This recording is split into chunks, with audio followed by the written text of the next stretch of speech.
am Tanya. I'm Shelly, and we are Capishi Productions. So we are back with another video for our series for independent filmmakers. This is where we give information, tips, and tricks that we use on our projects to give to you. This is for people who are self-taught filmmakers, beginner filmmakers, or anybody who just wants to know some tips and tricks that they can use on their side. So today we're going to be talking about wardrobe. Simply put, wardrobe is what your cast is wearing. What do the characters have on their backs? Sorry. But what is your cast wearing? Okay, so we're going to be giving our 4 takeaways for wardrobe. And then we'll have a message from our costume designer at the end. Number 1. Create looks for your characters that tell their story. Depending on the story that you're telling will dictate what your characters are wearing.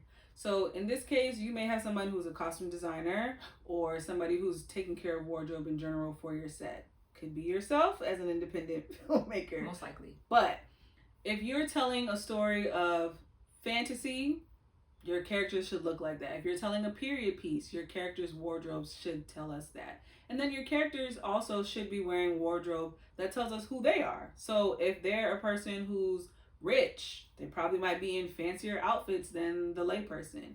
If there's someone who is into rock, maybe they wear leather jackets, maybe they wear whatever that may be, however it is that you want to use their wardrobe should tell your audience who the character is, or at least aid in telling who the character is and where we are, what time we're in. If this is an 80s, type of project, then 80s attire is necessary. You want to make sure that your wardrobe makes sense for the time that you're telling your story and then also for the character that you're telling the story about. Number 2, purchase clothing within your budget. Now that goes back to our pre-production where you already established what your budget was for wardrobe. So you want to make sure that you're purchasing items that are within that budget that you've already set, because you remember, you've already done the work. Correct. It doesn't make sense for you to buy a $9,000 shirt and you can't afford it. Or return it.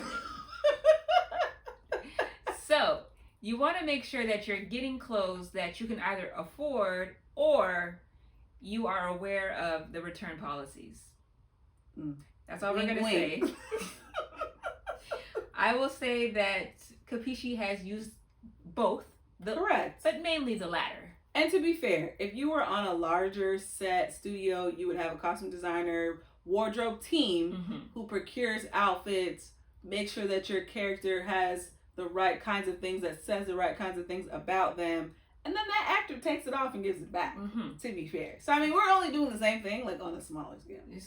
But be mindful of your budget. If you are trying to portray something that is outside of your budget, then you're going to have to get creative. You're going to have to get creative with, again, where you can buy things and possibly return, where you can maybe rent things. If you're doing a period piece or something of the sort, you may be able to rent certain kinds of clothing that you can also give back. So just be mindful of not blowing your budget on clothes, even though you want to be able to use those clothes to tell the story that you want to tell. We will say that your audience will be very forgiving if you just try. Yeah. If your character is rich, does not mean they have to be wearing Fendi outfits. Right.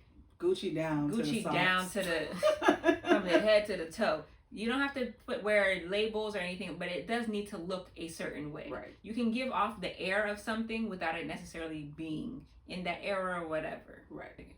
So now that brings us to point number 3, which is use your actor's wardrobe.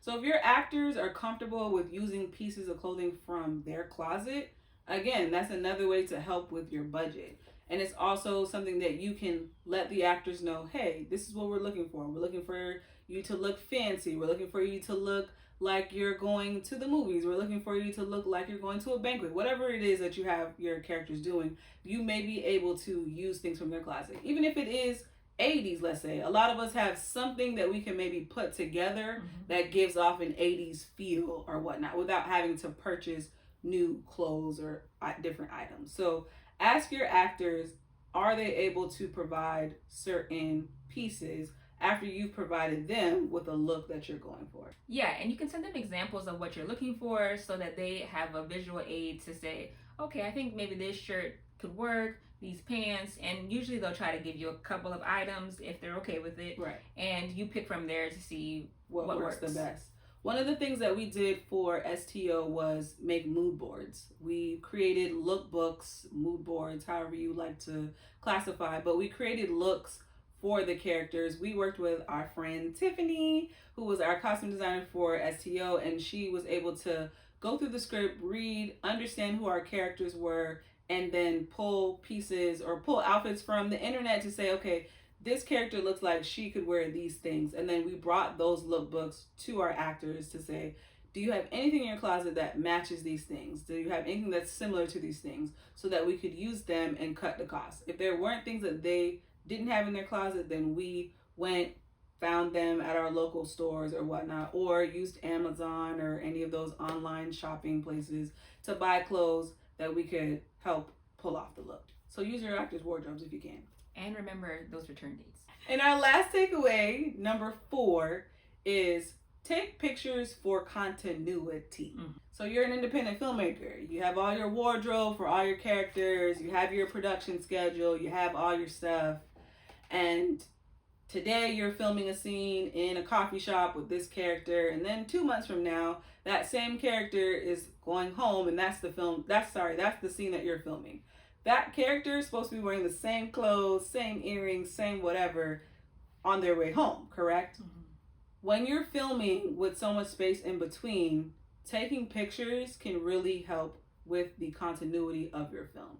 We had a lot of scenes where we told you last time that we were filming by location. So we did all the scenes of that location, which means we were filming out of order, essentially. And so we had to be on top of, as much as we could, where our characters were or where they were coming from in the scenes that we were filming. But taking pictures was helpful. Did we always take pictures? No. But it happens as you are an indie filmmaker, you have all the hats, and maybe that day you have 18 different fires to put out. Right. So taking pictures gets put to the wayside. You no longer have that time. But when you are able to take pictures, you want to take pictures of their hands to see if they have any jewelry, mm-hmm. if their nails are done, especially for your ladies. Their nails are done. You want to take a full body, go in close for any details. Yes. So that when it comes to filming that next scene or getting back into that outfit, right, you look exactly the same. If you have anybody who can help on set with taking pictures or making sure that you have some kind of, even if it's just footage that you can review and look back at to see what we were wearing for that day, what that character was wearing for the day, that's always going to be helpful. If you're the person like us, we were doing a whole bunch of things on set, and so sometimes it doesn't happen. Again, give yourself some grace, give yourself some forgiveness. But again, this also goes into the prep. When we go into prepping for filming days, these are the things that we're looking at. Okay, what scenes are we filming? What do our characters need to have? What kind of wardrobe do they need to have? What were they wearing in the scene before? All of that goes into your preparation. But taking pictures definitely helps with continuity. So we're going to segue now to a video of our costume designer, Tiffany Small, one of our good friends, who helped us put together the looks for the main girls on Single Taken Other. Hope you enjoy. Hi, I'm Tiffany, costume designer for Single Taken Other. I had the honor of visually telling the story of 4 women navigating everyday life and their dating woes. Single Taken Other is a story many women such as myself can relate to. At the baseline, I wanted to ensure I understood the character's personality and overall story of Taryn, Monica, Brittany, and Kara. This meant reading the script a few times for each episode and placing myself in each scene through the eyes of each woman. In an effort to keep costs to a minimum, we wanted to curate looks which cast members would be able to easily locate within their closets or through local vendors, thus creating a lookbook. Styling Taryn came rather easy to me since she's more on the modest side, but still provides a fashion edge to her. Selecting a few items that would not only enhance her natural curves, but also play into her style profile. She's a lover of fashion similar to myself. Being the millennial Christian of the group, I also wanted to break away from the stigma that many Christian women face with needing to be covered from head to toe. When tastefully done, you can create a timeless look. For Monica's character, I wanted to be sure to put together outfits that would not only boost her confidence, but also allow her to captivate any room that she walked into. Selecting outfits that were body conscious and inclusive, being that she struggled with her own insecurities. Hello, somebody. I'm sure we all can relate to that. Some of her pieces included cinching of the waist, prints, and flowy materials to give off an effortless look. Now, Brittany might have been one of my favorites to style. Not afraid of color, bold prints, and lots of personality to back it up. I selected clothes that could be seen as feminine power pieces and a mix of leisure wear. True depiction of her personality, hard exterior yet soft interior. Last but certainly not least, when styling Kara's role, I wanted to showcase her free spirit and find outfits which would accentuate her slimmer frame. My original vision when pulling looks for her was the Harlem Cultural Festival of 1967, which was a festival filled with culture, music, and politics. I envisioned it was a time when women were allowed to come as they are and mix various materials, prints, and colors. So Kara's color palette became very fluid. That concludes our costume design segment for the ladies of STO. Let us know what looks you'd like to see more of in season 2. Again, this is Tiffany Small signing out.